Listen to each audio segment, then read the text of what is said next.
No começo do ano, uma crise sanitária sem precedentes se instalou nos hospitais do Amazonas. Com os casos de Covid-19 fora de controle, começou a faltar oxigênio para os pacientes em Manaus. A falta de cilindros para pacientes com Covid provocou mortes e deixou o país estarrecido. A vacinação avançou de forma lenta e o número de óbitos provocados pela pandemia cresceu fortemente. O total de mortes chegou a passar de 4.000 em um único dia. Desde a chegada da pandemia ao Brasil, já são mais de 600.000 vidas perdidas por causa da Covid-19. Mais um ano termina com milhares de famílias em luto. A crise na saúde teve consequências na política.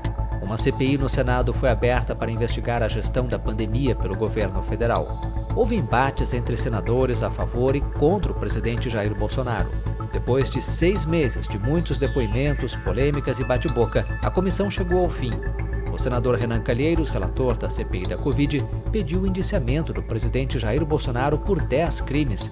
Entre eles estão infração de medida sanitária preventiva, charlatanismo e crimes contra a humanidade. Ainda na política, as mudanças no primeiro escalão do governo continuaram. Eduardo Pazuello deixou o Ministério da Saúde. Semanas depois, foi a vez do ministro das Relações Exteriores, Ernesto Araújo, renunciar. Após uma gestão marcada por polêmicas, especialmente sobre o aumento do desmatamento na Amazônia brasileira e o desmonte de programas de proteção ambiental, Ricardo Salles deixou o Ministério do Meio Ambiente. Já o presidente Jair Bolsonaro partiu para o ataque e escolheu 2 alvos: o sistema eleitoral e ministros do Supremo Tribunal Federal. Um desfile militar inédito foi realizado em Brasília e contou com a presença de Bolsonaro. Políticos criticaram o evento, dizendo que foi uma tentativa de intimidar o Congresso.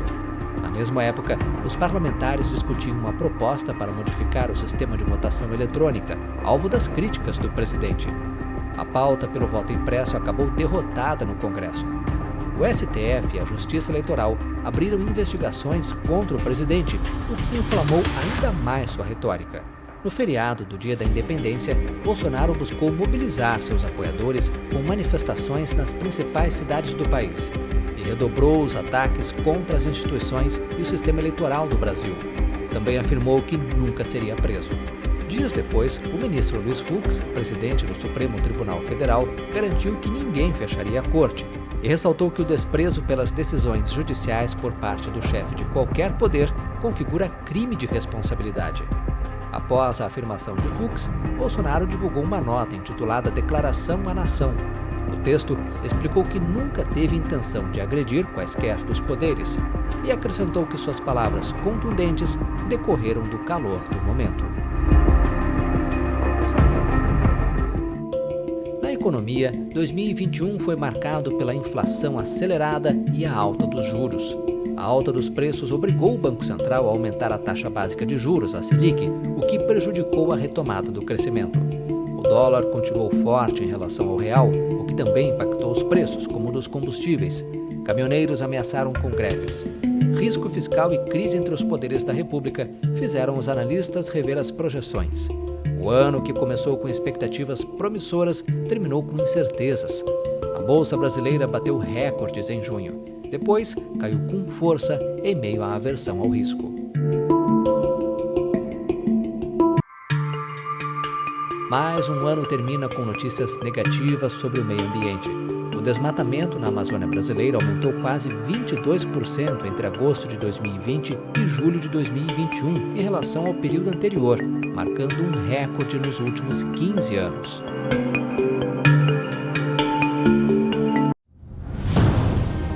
Na área da segurança, o massacre na favela do Jacarezinho, no Rio de Janeiro, teve repercussão internacional. No total, 29 pessoas foram mortas, no que foi considerada a operação policial mais letal da história do Rio. Segundo testemunhas, algumas das vítimas foram executadas. No interior de Goiás, a caça a um assassino em série mobilizou a polícia e deixou moradores em pânico. Lázaro Barbosa, que matou uma família na área rural de Ceilândia, no Distrito Federal, acabou morto após 20 dias de buscas por centenas de policiais. E em Saudades, no interior de Santa Catarina, um ataque comoveu o país. Um jovem de 18 anos armado com uma faca invadiu uma creche e matou 3 crianças e 2 funcionárias.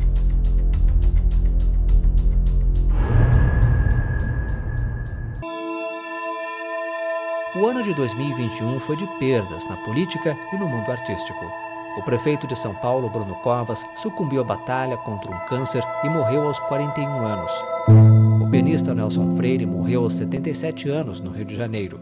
O músico era um dos mais conhecidos do mundo e considerado um dos melhores intérpretes de sua geração. Em novembro, uma tragédia abalou todo o país. A cantora Marília Mendonça morreu quando o avião em que viajava caiu no interior de Minas Gerais. A jovem era uma das principais expoentes do gênero sertanejo no Brasil. Milhares de fãs foram ao velório para se despedir da estrela prodígio da música. É uma ciumeira atrás da outra, tem que dividir seu corpo.